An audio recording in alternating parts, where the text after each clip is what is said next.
here, and sometimes there's more than one person there, so that's a good way to start. So I'll open up the meeting now. So today our presentation is with Brian Nari, who will be there. We'll speak in a few minutes. Just one thing I want to say is that, as I always say before every meeting, we're always looking for members to sign on, and to those who haven't already done so and like to become a member, if you've been a member in the past, you probably still get our newsletter. There's something you can sign in the news, or a form for renewal of membership in the newsletter. And also, if you go to our website at stcatherineshistory.ca, you can also renew that way. The memberships now run from year to year, so from January 1st to December 31st. So again, I encourage everyone to take out a membership. To those who've been members before, please renew. And if you haven't been a member, something we really encourage. It helps keep the Historical Society going. It allows us to put on these types of presentations, and eventually when we go back into the museum to have our live presentations, it also helps fund the newsletter and some other initiatives from the Historical Society. So that's it. And I just want to say again, we'll be having another presentation 4th week of April. We'll be doing that like we normally would, except it's online now until June. Then we'll take a break, start up again in the fall. And again, right now we're indefinitely online until it's become safe to go back to having our meetings in the museum, and whenever that is anyone's best guess at this stage. But we're still going to be putting on our presentations as we normally would, just they're going to be online for now.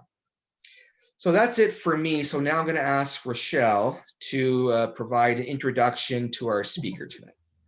Thanks, Rochelle. Dave. Good evening, everyone. It is with great pleasure that I introduce Brian Nari, Vice President of the Historical Society of St. Catharines. Brian was born and raised in St. Catharines. The Nari family have been Port Weller dwellers for just over 80 years. Brian attended Grantham High School, then Brock University, where in 1983, he received an honorary Bachelor of Arts degree in Classic Literature. He also attended the University of Toronto, receiving an MA in 1987. His PhD in Comparative Literature is incomplete. Brian has worked at Archaeological Services, Inc. for almost 20 years. He's the chair of the St. Catharines Heritage Advisory Committee and the co-chair of the Heritage Permits Advisory Committee. So he sits on a number of other boards, including the historic John Brown House located in West St. Catharines. Brian is a published author, enjoys gardening, and adores cats. You would be correct if you guessed that Brian is an avid collector of books, especially rare books, the bibliothèque. Ladies and gentlemen, without further ado, Brian Nari. Thanks, Rochelle. Do I really have to do this? I mean, I've had a long day, but oh well, I guess I'll do it anyway. Now, to get this started, I'm doing a screen share.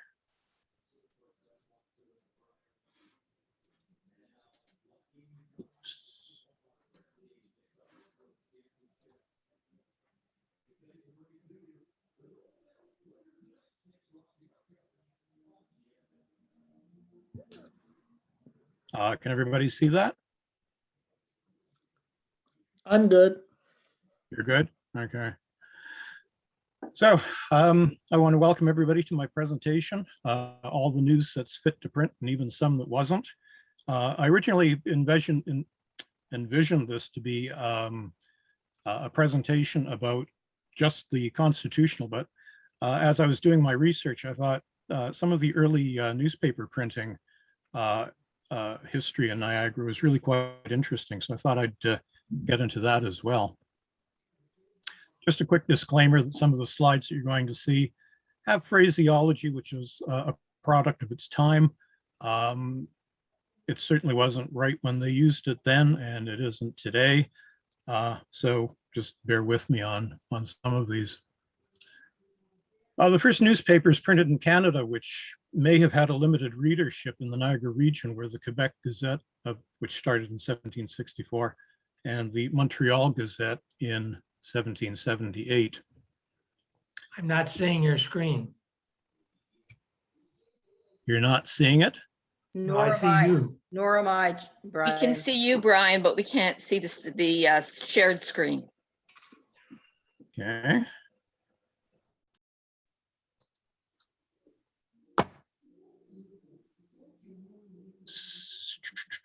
So where is the screen share?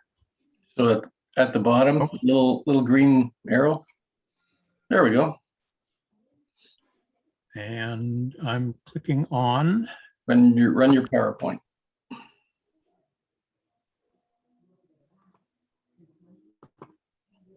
That's the guy. so you can see it now.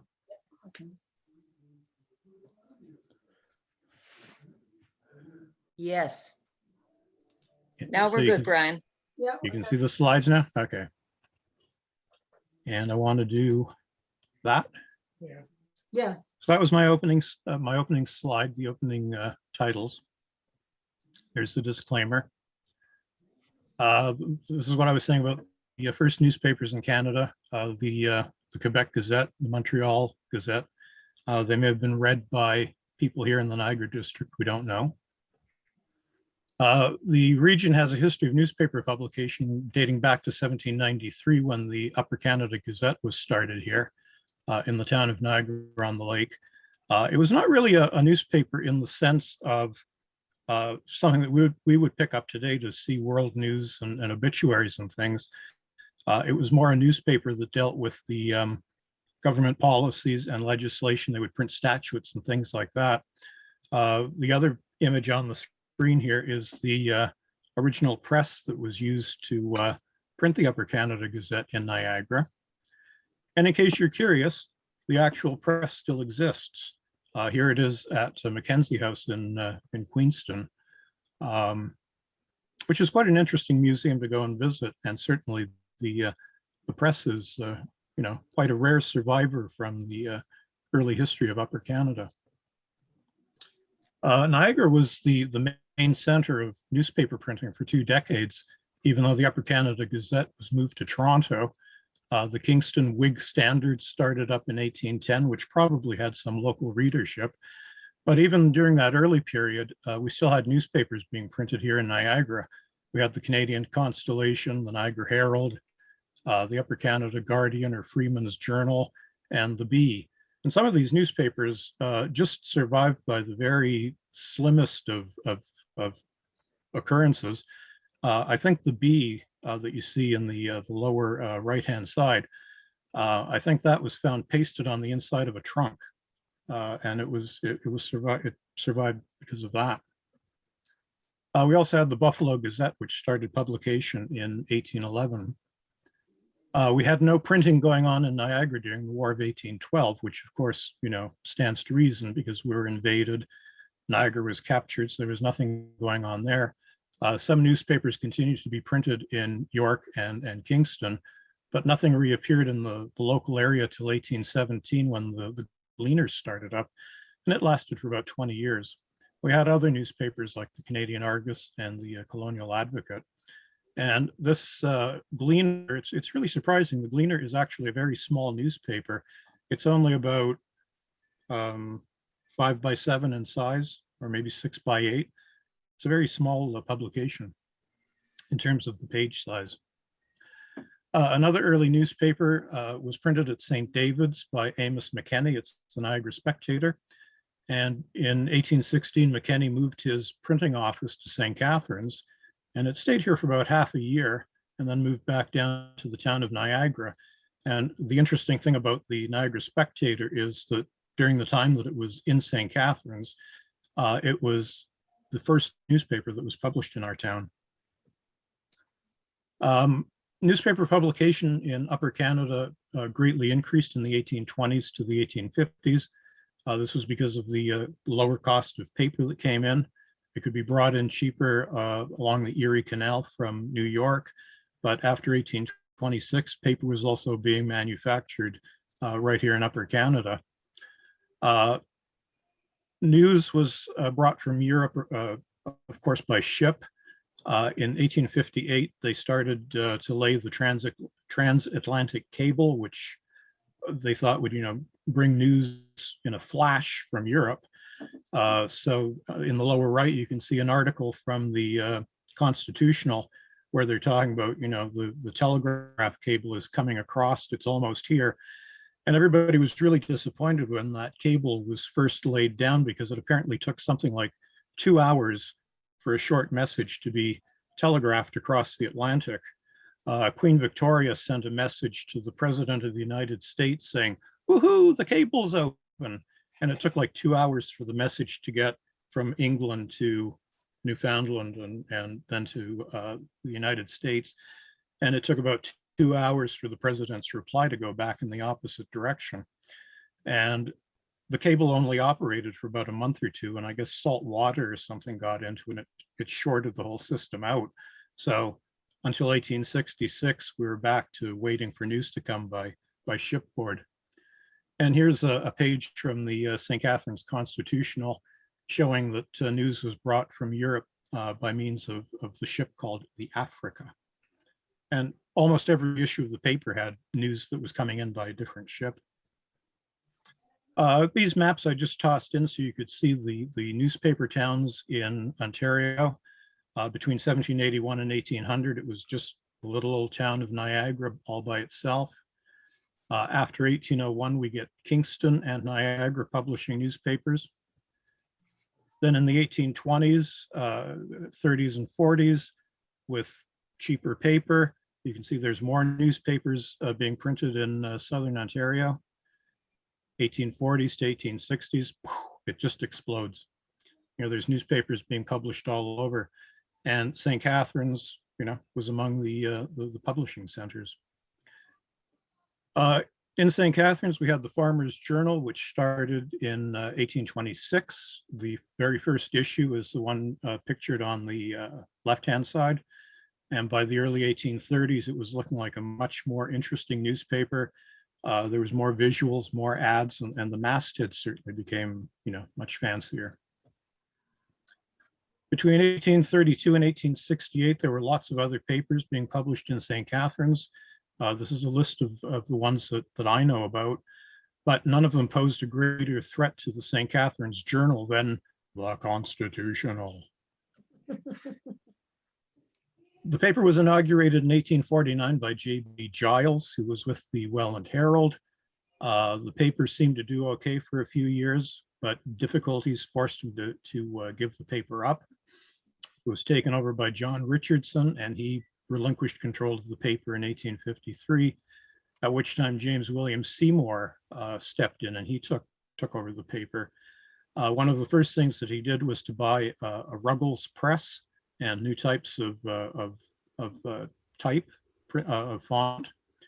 He had 6 men who helped him to print the paper, and it was supposed to be one of the neatest and best papers in the Niagara district. And the illustration at the bottom is a picture of a Ruggles press. So that's probably the kind of machine that the St. Catharines Constitutional was printed on. And you can see it's quite a step up in technology from Louis Roy's original press that's at Mackenzie House Printery. This is James Seymour, the printer of the St. Catharines Constitutional. He was born in Ireland. He went to live in Nova Scotia with his parents when he was a child. By the 1840s, he was in Hamilton and Toronto, where he was working for the Toronto Globe and the Hamilton Spectator. He was described as being a very gentlemanly individual. He was married in 1847 to Elizabeth Merton, the daughter of the local sheriff. They had 8 children, some of whom died in their infancy. In 1871, James was appointed collector of internal revenue, and at that point he gave up the being the editor and the owner of the Constitutional. He was a very prominent Freemason.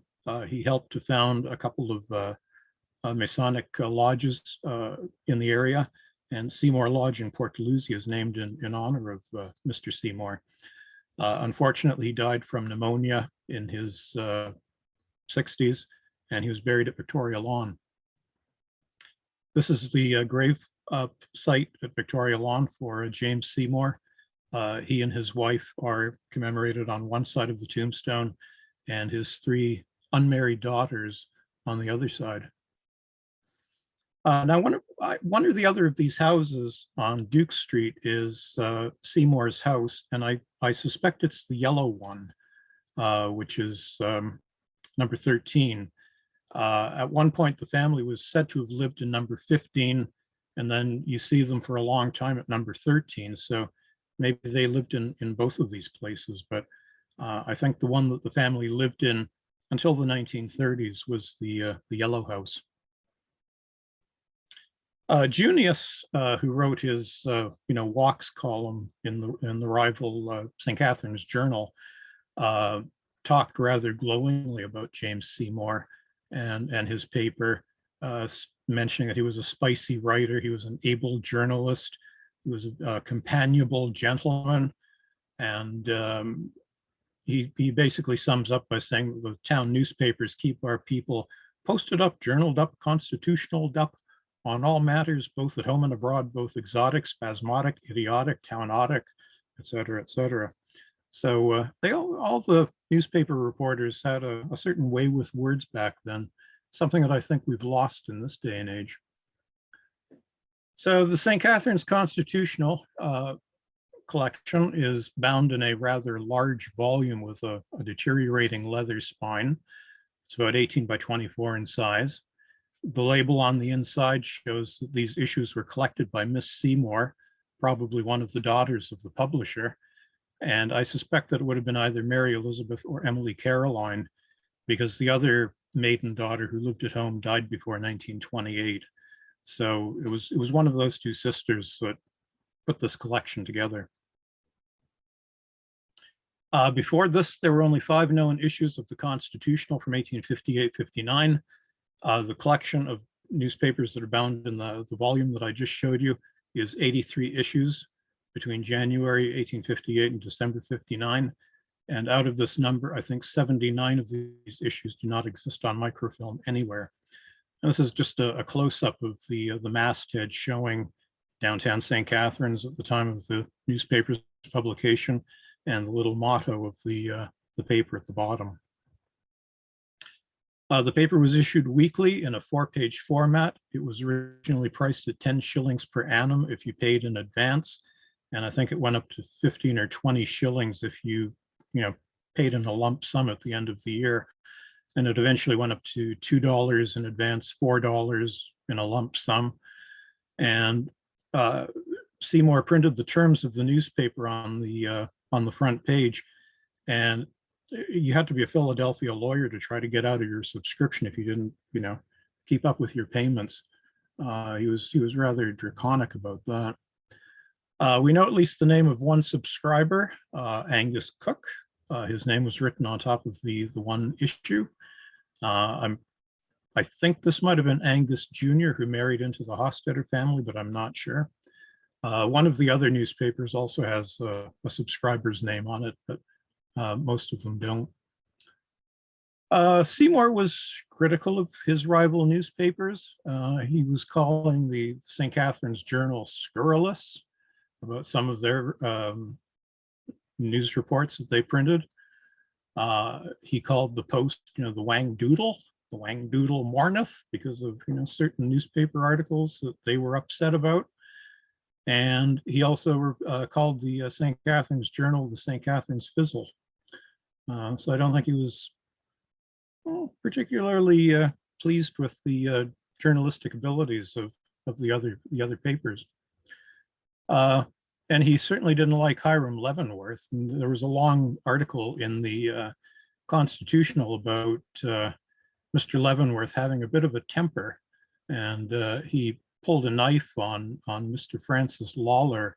He demanded an apology for certain remarks, and the other party said, "I'm not going to apologize for anything I've said." And Mr. Leavenworth used his knife on poor Mr. Lawler and was hauled up into the police courts as a result. There were lots of interesting advertisements in the Constitutional. I think these are something that maybe somebody should go through and really fully index them. We have John Holder, the florist, and he sounds like he's got quite an assortment of interesting plants for the spring garden. The Astor Dining Salon or Saloon in Thorold. I've never heard of that one. You can get hot and cold lunches and oysters and game and every delicacy.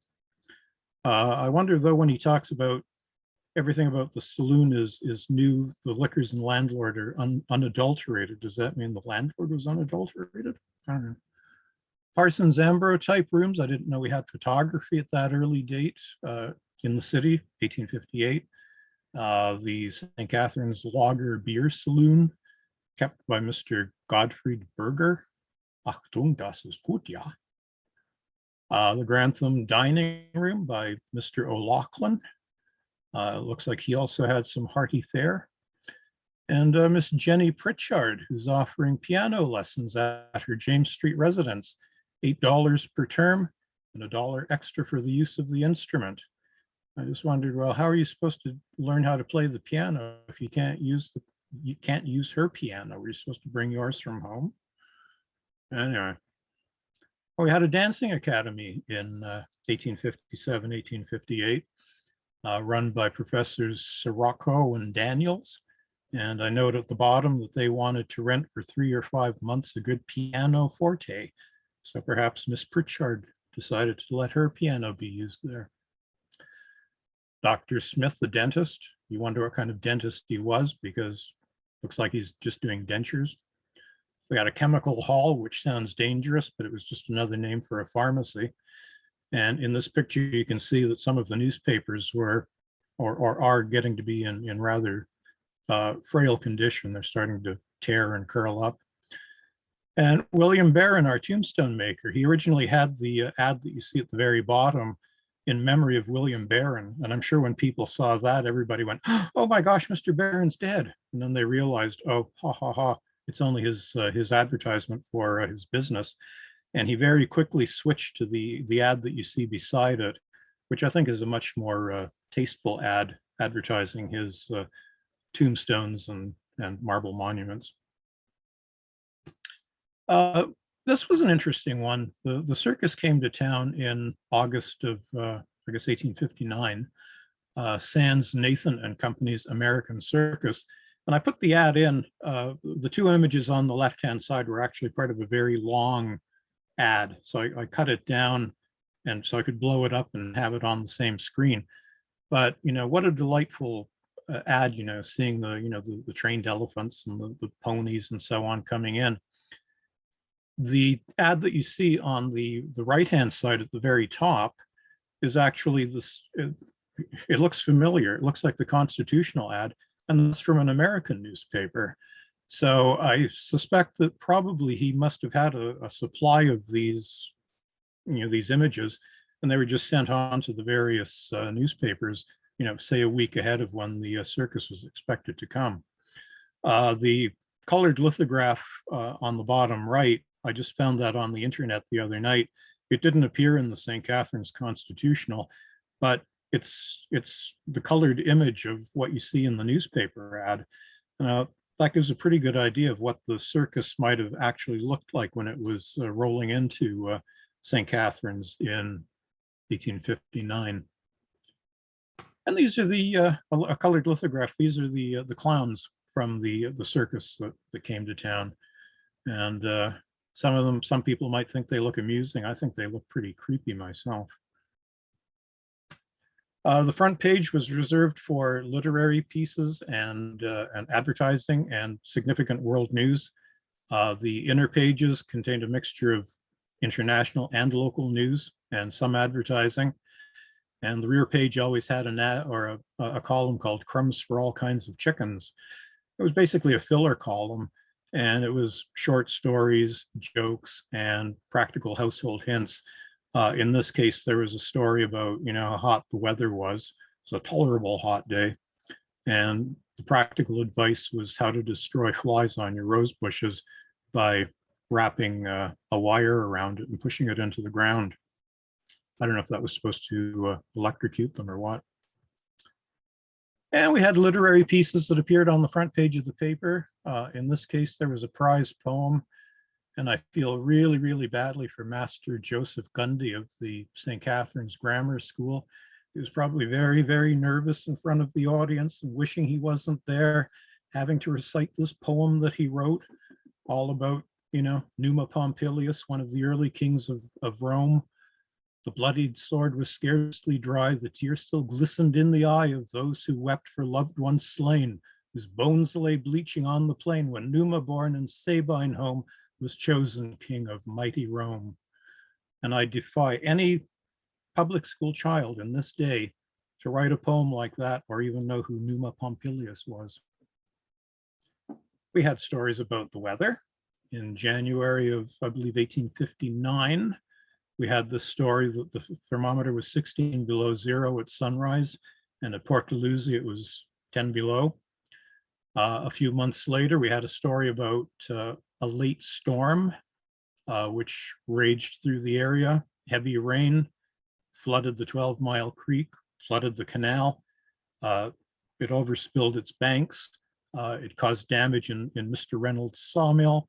It flowed into taverns, caused lots of damage. So weather's always been a topic of conversation. We had stories about local municipal improvements. In this case, town council wants to drain Queen Street. It's been in a disgraceful condition. They want to build a cistern or a tank somewhere on the street in which the excess rainwater can fall, and then they can use that for firefighting purposes. The other story is about a nuisance. It was a pit on Duke Street. It turns out that there was some gravel there and someone was helping themselves. City council would go back in, they'd fill in the hole with extra gravel. Turns out it was Mr. Dugan, who was one of our local builders, who was extracting gravel from that spot. So he probably thought, this pit is like the goose that laid the golden eggs. I can shovel gravel out of it and it's replaced as fast as I can take it out. So the removal of gravel from this pit continued for about 2 or 3 months before somebody finally figured out who was doing it. And Mr. Dugan was told to cease and desist. We also had a tree planting association that was formed at this particular time. Some of the local prominent gentlemen in town who decided that they were going to plant ornamental shade trees all through the downtown core, which was a very good thing. It's part of what made the Garden City. And but of course, each person had to pay for their own tree, but it was a good start.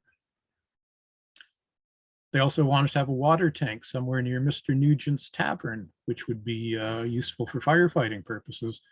Nugent offered to build the tank and was willing to wait for 12 months for his payments. But of course, city council dithered on it. They did nothing about it. So this was another call for let's get that fire tank built. And at the edge of this image, you can see the how the binding in that newspaper collection is actually starting to let go.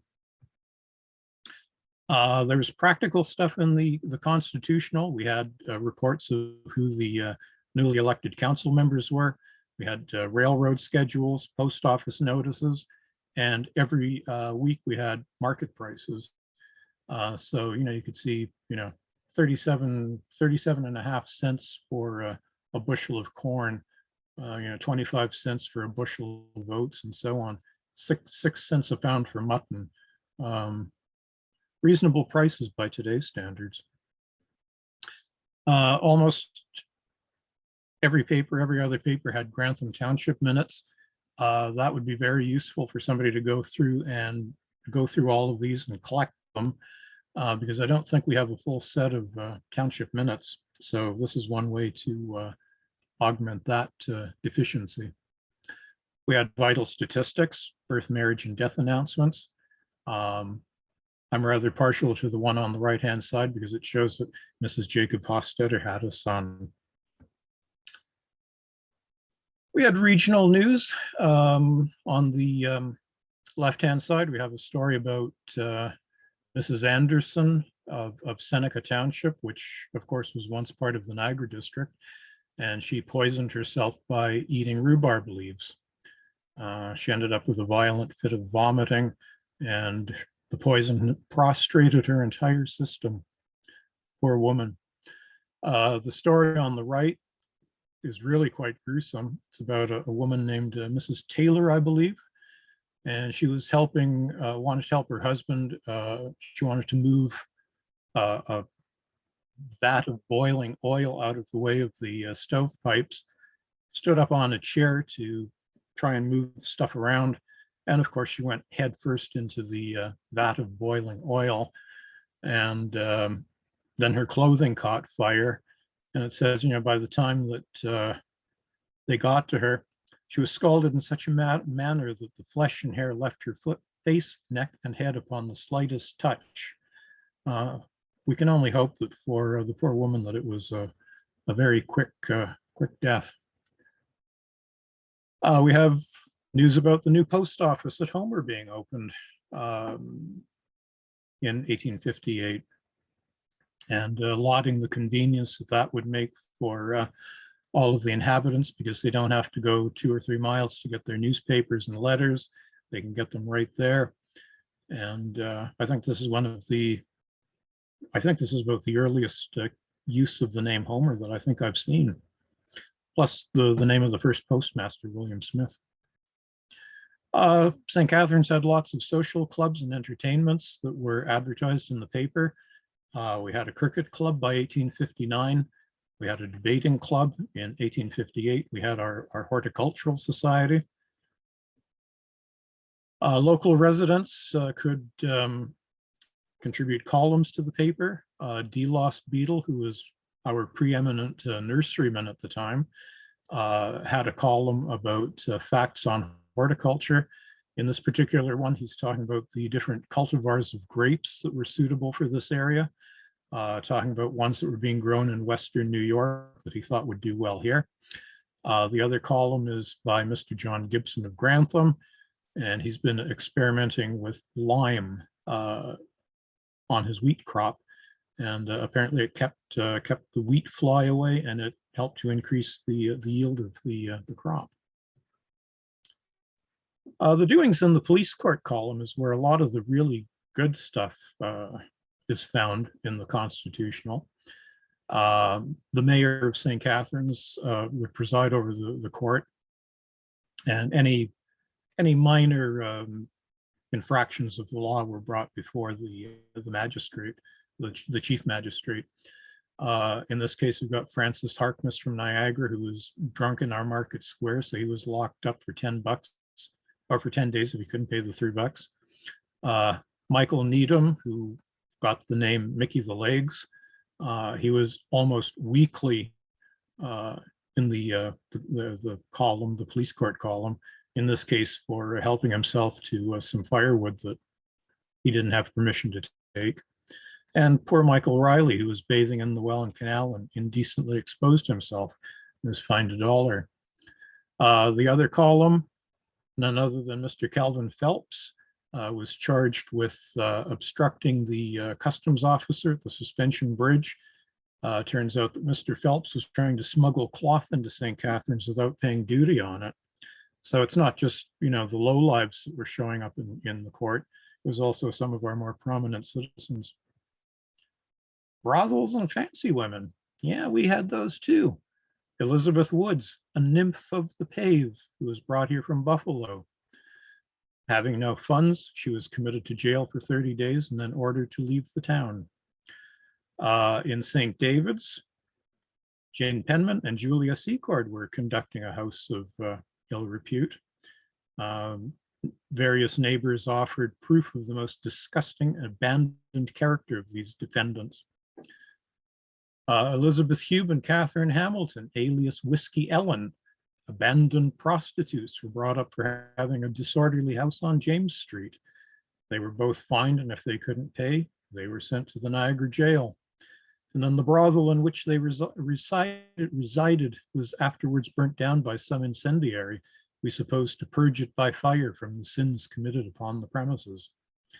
And even Maria Smith, a widow whose husband died in Grantham, kept a disorderly house on Niagara Street, and all the inmates were cleared out and fined and sent packing as deemed appropriate. We had a lot of taverns and grog shops in the city. The one column talks about our groggery system, a monstrous evil. And this long column, this is just the very top of it, is basically like one of Junius's walks. He starts out from the west end of the city, coming into the downtown, and he's pointing out all the drinking establishments that line the streets, and talks about some of the good ones, some of the bad ones.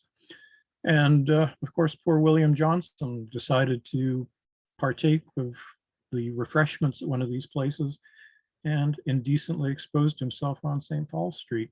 And he too was ordered to leave town forthwith. Murders were reported in the papers. In 1858, I believe, we had the trial of Townsend, alias McHenry.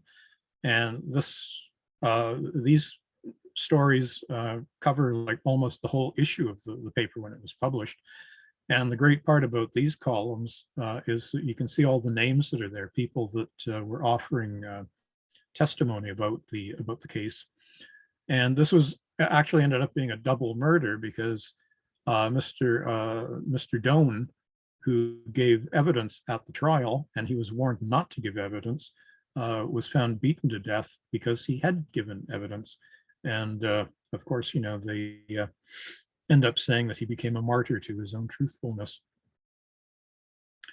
A colored man, John Henry Byers, was executed in Welland at the end of May 1859 for a murder that he committed the previous year. And they drew a crowd of between 4,000 and 5,000 people. A terrible scene. The head was almost severed from the body. And we have rumors that the body's to be sold for doctors for dissection. Martin Boyle was found floating in the Welland Canal. It quickly changed into a murder trial. And we have the mysterious death at the suspension bridge of somebody named Olaf Olofsson. Actually, I wonder if he was Swedish. And his body was, he worked for the railroad, came down to Niagara Falls to see the sights, got separated from his companions, and the next day they found his body at the bottom of the gorge. So it quickly changed from a missing persons case to a murder investigation. We have lots of reports about fires. Mr. Schramm's barn in Louth was struck by lightning. Mills were burnt, in Thorold and in St. Catharines, with, as you can see, considerable financial loss, people being put out of work. And the editorial at the left-hand side with the pencil squiggle through it is basically saying, okay, we have to get a fire department started or get a decent one going. We've had all these fires. Come on, let's do something about it. And what were the firemen doing? They're having a picnic out in Port Dalhousie in a shady grove on the bank of the canal to commemorate their organization. Sounds absolutely idyllic. We had lots of swindlers who came to town. We had a fortune teller that was going door to door, preying upon the simple-minded class of bipeds of the gullible genus. We had a group of Americans come in. I don't know if they were from Indiana because they're called Hoosiers, but they're the celebrated Wanatunks, and they were painting themselves up to look like native Indians and swindling people out of money. And then we also have the case of Mr. Whitefield, who came to town. He got people to pay money in advance. He was going to paint scenes of St. Catharines, have them done up as engravings, and then he'd send them to the people who paid for them. And he had his family put up by other townspeople, and he didn't pay for that. He took off. His family followed. He never actually did the engravings, so he got money from them, but no goods in exchange. And then we found out afterwards that he had a second family, and the second wife shows up in St. Catharines saying, where's that reprobate husband of mine? So it was actually kind of an interesting story. Railway news. Poor Patrick Kennedy. He was near the 12 Mile Creek Bridge on the railway. Thought he'd jump off the train. It was still moving. He fell under the wheels. His body was severed in two as if cut with a knife, and death followed almost instantaneously. In the other case, same place, we have William O'Meara and Peter Cars. I guess they were trying to lift a heavy weight. They were winching it up. They let go of the rope, and I guess the bar and the rope just started spinning uncontrollably, whacked them in the head, and life was extinguished. So these things unfortunately happened. Mrs. McSloy, her husband Hugh McSloy was killed in the Desjardins railway accident just outside of Hamilton. The center picture, you can see the train which was heading from Union Station towards Niagara. It jumped the tracks and went over the embankment of the railway bridge into the canal. She was suing the canal company for damages, and she actually got £3,000, £750 for herself, and the rest to be divided between her children. And on the right-hand side, you can see Hugh McSloy's family tombstone out at Victoria Lawn. We had news about the Welland Canal. In this case, the schooner Mohegan was bound upwards, and it carried away all 4 lock gates on lock number 7. I guess that would have had the effect of draining one entire section of the canal. Lock 7, of course, would be just a short distance up from, I guess, where Westchester and Oakdale cross, in that vicinity. Mr. Seymour definitely did not like William Hamilton Merritt. He had it in for him. The column on the left-hand side, what our member is doing for us, he basically says there that doesn't matter what opportunity Mr. Merritt has, he'll stand up and he'll just start talking, and he'll talk about anything. And usually it's about, how good things are in New York State. He's always anxious to engraft on our political system some newfangled wrinkle whereby the beauties of his model El Dorado may be reflected on Canada for the benefit of all who are smitten with his crotchets. So he's just babbling on. The center column, Mr. Merritt's explanations, the first act of the comedy. It turns out that Merritt tried to convince City Council to invest in the Welland Railway.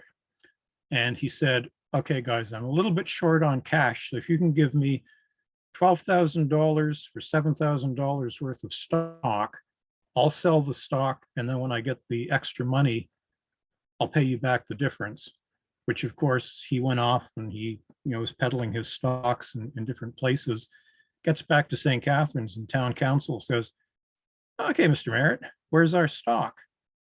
And Mr. Merritt says, oh, I don't know. I seem to be short on the stock, but don't worry, I'll make it up to you. So for several months, town council kept summoning Merritt and saying, okay, explain yourself. And Merritt would say, oh, I forgot my papers. We'll do it next week. Oh, sorry, I have to go to Toronto. I'll see you next week. So he's always doing a little, sidestep to, not give a reason for his behavior. And finally, town council lost all patience with Merritt, and they said, we're gonna have to take you to court. We want our stock or we want our money. Like, enough is enough. And then I guess he didn't like Merritt's son any more than William Hamilton Merritt, who's liked by the editor of the paper, because he's talking about his incompetent son. I don't know if that's Thomas Rodman Merritt or Jedediah, but extortion on the Welland Railway. To add insult to injury, not only did City Council not get or Town Council not get their stock when they expected, but the managers of the Welland Railway were making money hand over fist and charging exorbitant rates to carry goods between St. Catharines and Port Dalhousie.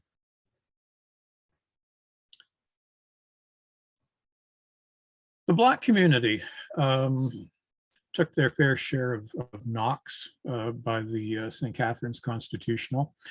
On the left-hand side, we have a story about George Messler, who committed an assault on William Henry Stewart. I'm assuming that's Harriet Tubman's brother. Messler and his buddies were annoying some of the colored people who were holding religious service at their church. I guess that refers to the BME.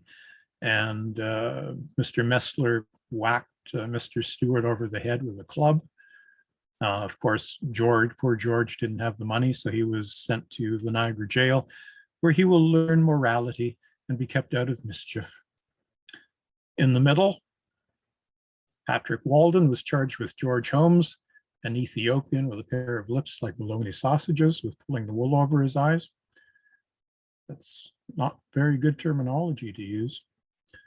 And then on the right-hand side, we've got a column about colored vagrants, basically people complaining to the editor of the Constitutional that the colored children should be in school where all good children should be, and they're learning bad habits like not knowing the difference between what's ours is ours and what's theirs is theirs. I guess they're helping themselves to things that they shouldn't.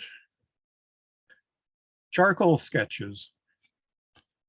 Anne Dyer, the white spouse of a sooty African, was hauled up by Clarissa Harper, a genuine specimen of the Darky tribe, with tearing her wool and otherwise demolishing her beauty.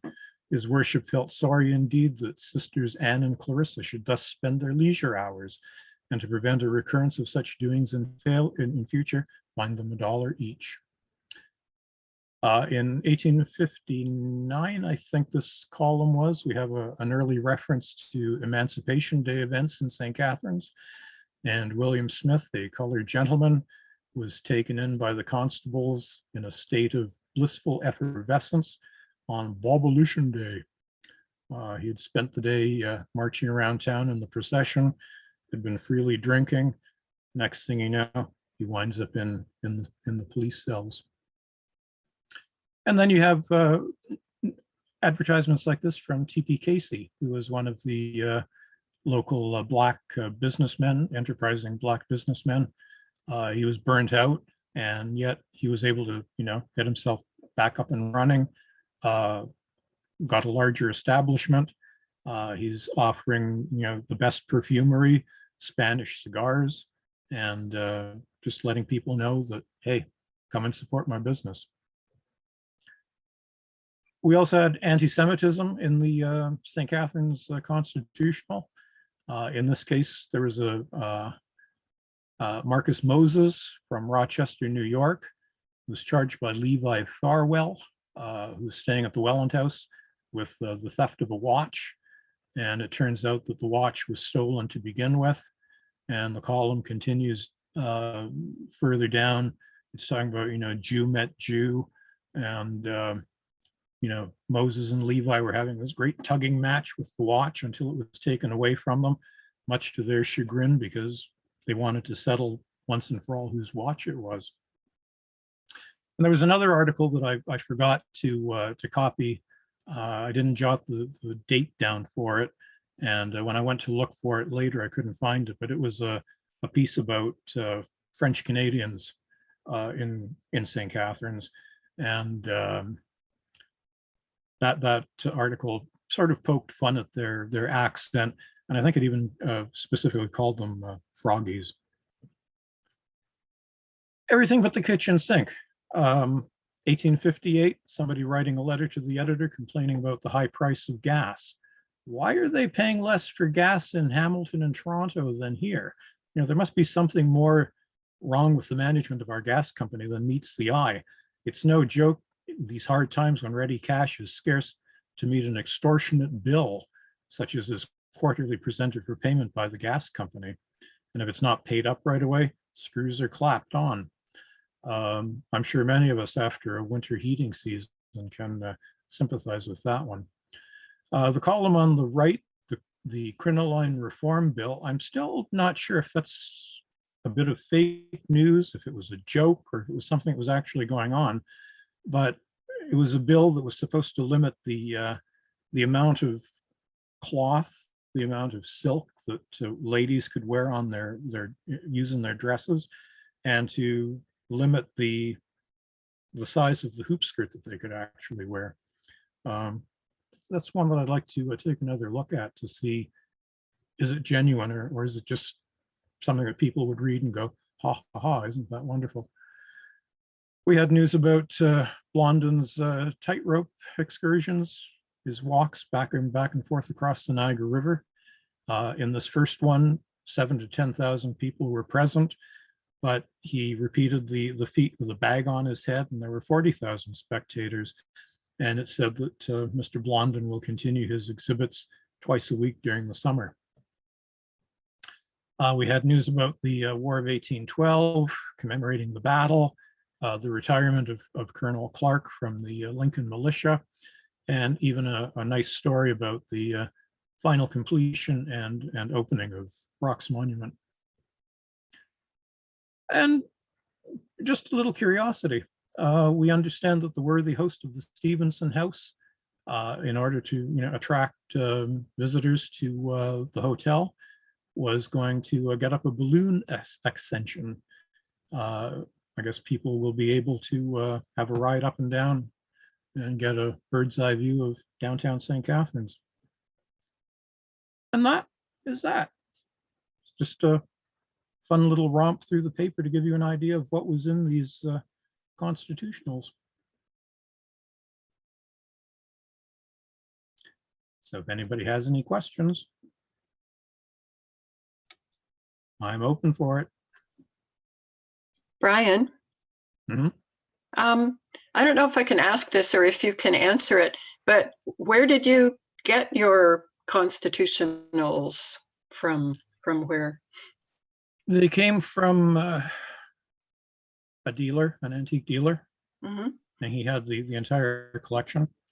And rather than risk having the paper, the binding on this book sliced open and have the newspapers being sold piecemeal one at a time, I thought it would be best to make him an offer he couldn't refuse and bring the collection back home to St. Catharines. Oh, great. So it was somewhere else. Did you find it online or something like that? Yeah. Uh-huh. Terrific. Yeah. So I guess probably the next step is to maybe make these available for digitization.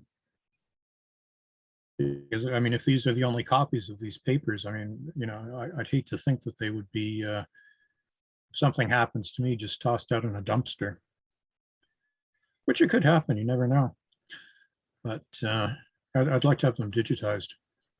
But when they're 18 by 24, you have to make sure that you have a good camera to do a proper job on the digitization.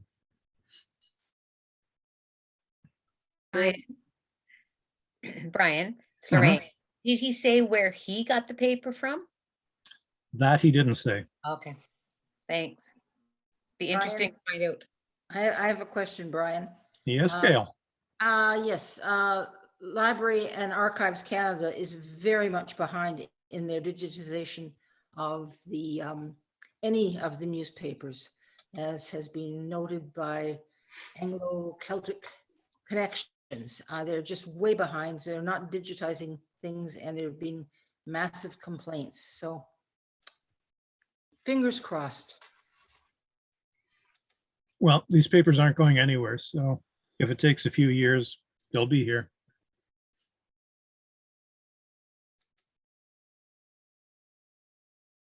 I'll ask another question since no one else is.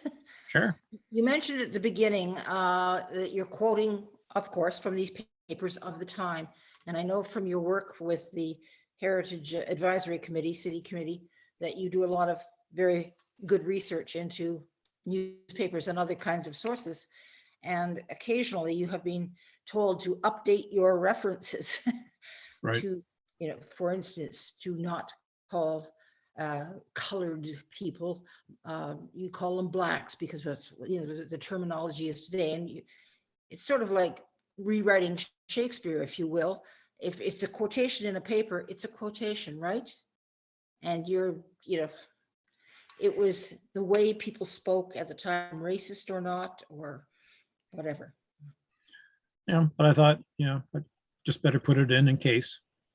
Yes, I'm very glad you did it at the beginning. Very good, yeah. Brian, I have a question. Yeah, Isabel? As you know, I'm interested in the canal material, and I wonder, is there a lot of information about anything? I'm thinking Shikluna in particular, launching any vessels, or news of vessels moving up and down the canal. Was there any of that sort of thing in the Constitution? Yeah, there was news about, I think, the steamer Welland Mhm. that was starting to, ply back and forth between Port Dalhousie and Toronto, but, it could go up and down the canal if people wanted. There were reports about ships' tonnage, dues that were being collected on goods. Like I say, that story about the canal locks being broken. Yes. I don't recall that there was anything about Shikluna, because I specifically tried to keep an eye out for that. Okay. But there were other bits of information about the canal. Yeah. I had one other question too. You noted that the editor wasn't really keen on some of the politicians in the area. Were all of the newspapers politically aligned, or did he just not like anybody? You really. I think the newspapers at the time were very, very much, even the way they are today, although they're not supposed to be, politically inclined. Mhm. So, some newspapers at the time would have been, very conservative. Others would have been more for, the Reform Party would have read a certain newspaper. Right. And no doubt there were probably others that were sort of a balance between the two of them. But in this case, Mr. Seymour definitely had it in for William Hamilton Merritt. Right. Thank you, Brian. Right.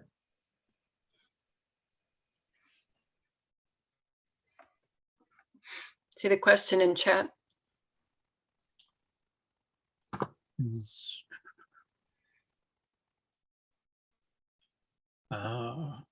Where am I seeing my chat? Down in the Click bottom. on the bottom. Anyway, it's from Adam Montgomery.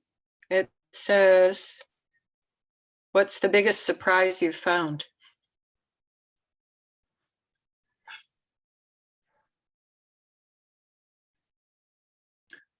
The biggest surprise was that this whole collection was still out there. I mean, that was the main one.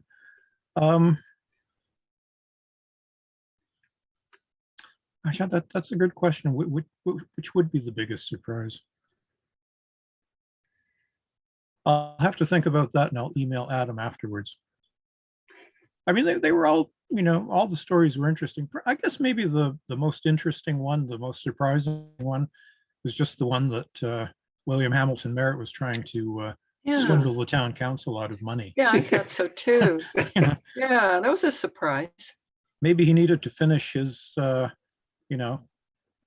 White Palace overlooking the Canal Valley. So now let's get money out of town council, and I'll pay it back later. Yeah, I promise to pay it back later. Brian, Mhm. that illustration of the Desjardins Canal with Right. the train Right. falling into the water, that was sort of cartoonish in a way. That engine, that was a sort of a caricature-ish kind of thing, was it? I was trying to figure that out, if you know what I mean. I must have gone past it. I have a feeling it might be the other way. It was just showing it what looked like the steam engine, but it was kind of like a cart. There, that was it. It does have a certain cartoonish element to it, but that I think was taken out of was it the Canadian Illustrated News? or one of the American, and some of these pictures appeared in the American papers too. Mm, I mean, some of the other views are a little more, I think, realistic, but I just picked this one because it was dramatic with the train, you know, plunging down. it is, but it's also sort of like a little cartoon train in a way. Are It those is. supposed to be, oh, I guess it's bits of wood. I thought it was people flying through the air. Oh, no, there are people Oh yeah. and Gosh. wood. Yeah. But it was quite the tragedy when it happened. Yeah, that's right.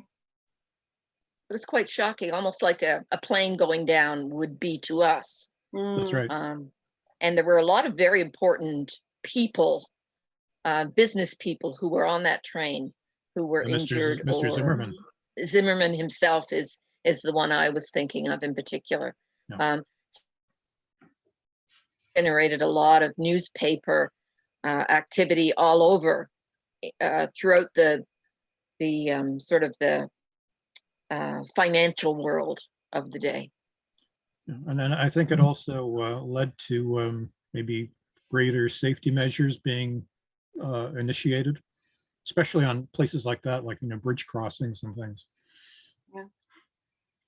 Brian, can you see there's another question in chat from Nancy? Can you read it out? Yeah, she says that article about the accident with Patrick Kennedy, wasn't that the name found on the errant tombstone some years ago? Yeah, that's right. I was actually thinking about that, and I was trying to go through my files to find the picture of the tombstone, but couldn't come across it. Yeah, the Kennedy tombstone was actually, it used to be behind the cathedral, and these broken tombstones were used as sidewalk pavers, and somebody in North End St. Catharines found them in their backyard. They just thought that they were pieces of, you know, like I say, patio stone, and he was going to replace or level out the patio, whatever he was doing. And when he flipped them over, he was horrified to find, you know, in memory of, you know, and all these tombstone inscriptions on the bottom side. I don't know if he still has them or not, but I did get out and I took pictures of some of them. Nancy says also crinolines were a serious danger to women because of their width. Many dresses caught on fire. Yeah, that's a good point. Probably. But they also made for social distancing. So perhaps in this day and age, crinolines should come back in style. Hoop skirts, yeah. Yeah. Yeah, this time the men have to wear them. Right. Well, I mean, if some guys want to wear kilts, I mean, what's the difference if you have a kilt or put a little hoop underneath that too? What a good idea. What else is here? You put a hoop underneath them, you'd have to make sure you wore underpants. Okay, John. But then it's no fun wearing a kilt if you have to Yeah. constrain your boys. Yeah. Yes. So sorry to spoil your fun, guys.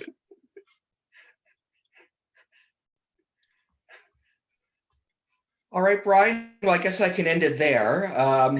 Right. On a lighter note.